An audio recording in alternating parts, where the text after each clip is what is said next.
We will start with an opening statement, and then we will take questions. Coach Collins? Yeah, well, that was just a really high-level game tonight, man. Two really good teams, in my opinion. Just going at it. Obviously, Purdue gave them all the credit, for them to go to the line 50 times. And their aggressiveness, that's their physicality makes it really hard. Couldn't have been more proud of our guys.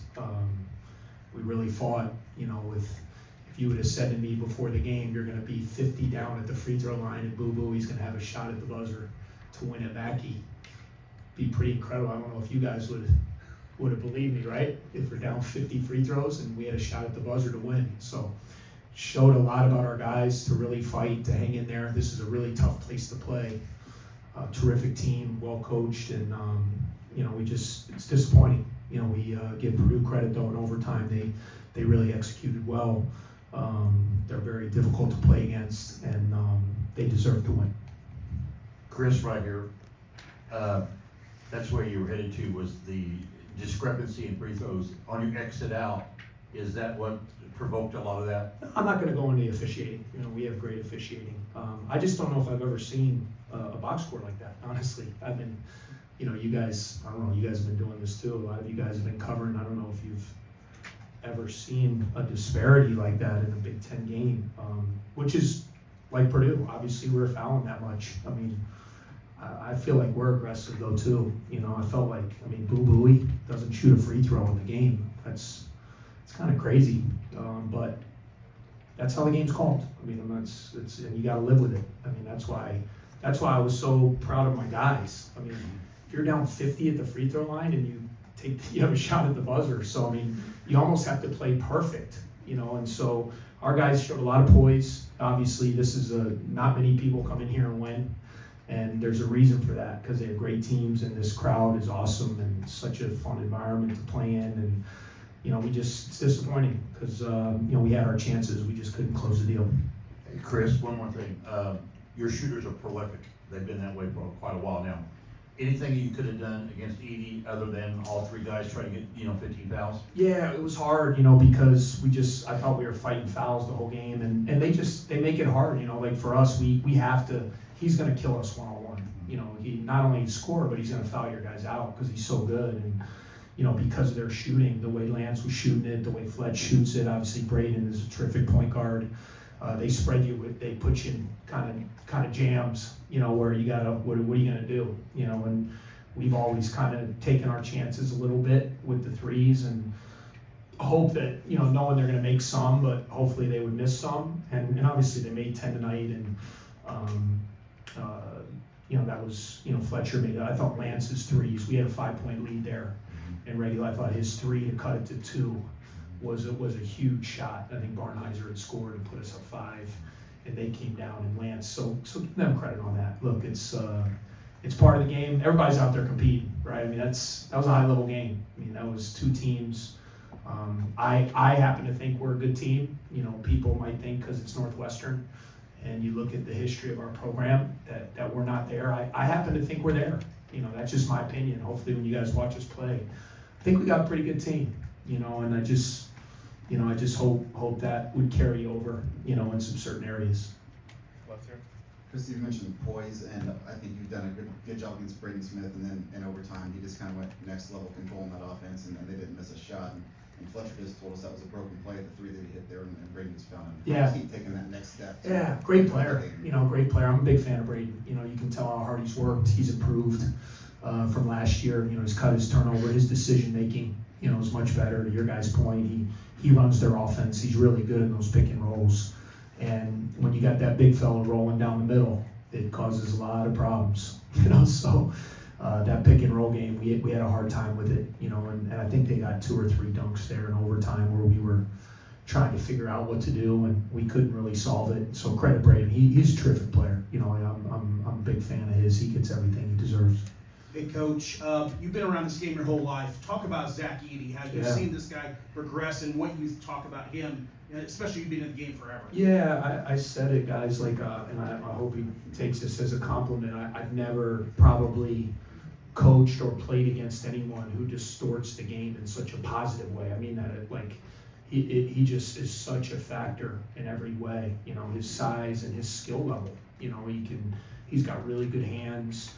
You know, we were a little bit fortunate that he didn't shoot free throws well tonight. You know, he missed 9 free throws. He shot almost 20 of them to Bowie 0.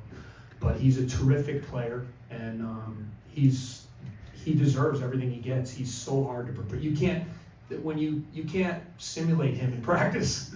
You know, so you talk about, you know, what you want to try to do to simulate, and you can't, you know, and that's a credit to him and how hard he's worked and how this staff has developed him. I mean, he's one of the all-time greats, you know, in my opinion, on the college level. Forget about I hate when people are like, can he play? I mean, I think he's going to be a pro and all those things, but forget about that. Right now, he's a dominant, all-time great college player, and that's a testament to him.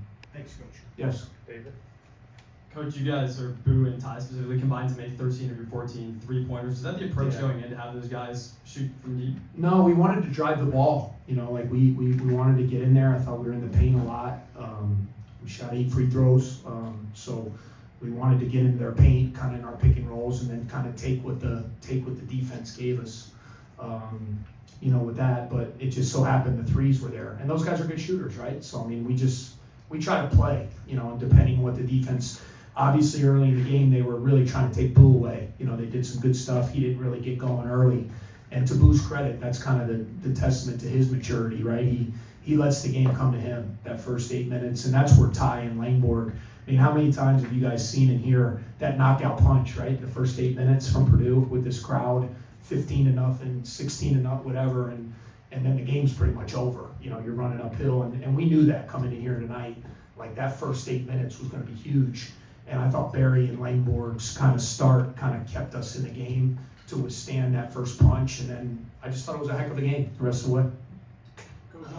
Coach, only 4 rebounds as a team in the first half, Yeah. just 17 in the second half. What adjustments did you make at halftime to cause that? Yeah, we just told the guys, do your best. You know, they're obviously prolific. You know, they had us size-wise on a number of spots, right? Especially when Trey Kaufman's in there. I mean, Gillis, you watch him. I mean, he comes in there so hard. I mean, and I mean that in a positive way. And obviously, Edie on the glass, and you know, like we tried our best with second chance. That, you know, really for them to only get 12. I thought in the second half we did a better job. The first half, I felt like every time they missed, they got a rebound, and you just have no chance against them if you can't clear up the glass. So we tried. We just kept talking about blocking out. We also talked about our guards having help, because the big guys are going to be working so hard to try to keep Zach and their other bigs off the glass. So, you know, that's certainly been you know, for us at times a weakness, right? You know, we've struggled at times on the glass, and we have to keep getting better at that as we head into the second half of the season. Time for a few more, David. Coach, you guys have been able to keep. I totally forgot my question. Sorry, Coach. All right, I still love you. Still my guy. Coach, so Barry and Bowie have 102 points combined in 2 games against Purdue. Do these guys just sense how massive these games are, or is it kind of just an every night thing? Well, I mean, both those guys have been pretty good all year. I mean, Boo's pretty good in my opinion. You know, pretty much every night he's been pretty consistent. Ty has really emerged this year. I've been proud of his development. You know, he's really shot the ball well. He's made better decisions. He's been consistently, you know, he showed flashes in his career, but this year he's really come forward and been a consistent guy, which, you know, is so big for us because there's a lot of pressure on Boo, and we need those other guys. We need Ty, we need Brooks, and we need Langborg. You know, we need those guys to really complement them, and all those guys, you know, were in double figures, and Martinelli as well. So, you know, we're figuring ourselves out. We're halfway through the league. You know, I mean, I was looking at it today. It's crazy. We've already played Purdue twice, Illinois twice, and now Wisconsin in 5 of our first 10 games. You know, and those are 3, you know, really, really prolific teams, and we got out of that with 6 wins. So, you know, all things being considered, we had a shot at the buzzer to win it with our best guy, with his best shot, a floater. It didn't go in. We lost a tough game in overtime, but a lot to be proud of with our group as we head into the second half.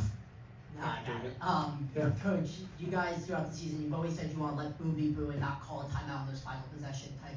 Was that the plan for this for this end of college as well before Lance committed the foul on the Yeah. other side too. Yeah, we were gonna let him play it out, cause you saw what we drew up, right? We wanted to give him space and let him go. And so, a lot of times I feel like when your best player has the ball and then the other team can't sub, they can't set their defense. So we were gonna play it out, give them credit, they had a foul to give, how did they have a foul to give? All the fouls called in that game. They had a foul to give? Ooh. But they had a foul to give, and they took it, and that was smart coaching. But then we set up a play. We knew we had 6 seconds. It was plenty of time. We wanted to get him in the backcourt with space and space it out and let him make a play. And he was able to kind of get by Jones. A little bit of contact there, and he got by him and got to his floater. Just didn't go in tonight. All right, that'll wrap us up. Thank All you. right, thank you guys. Great game. Thank you.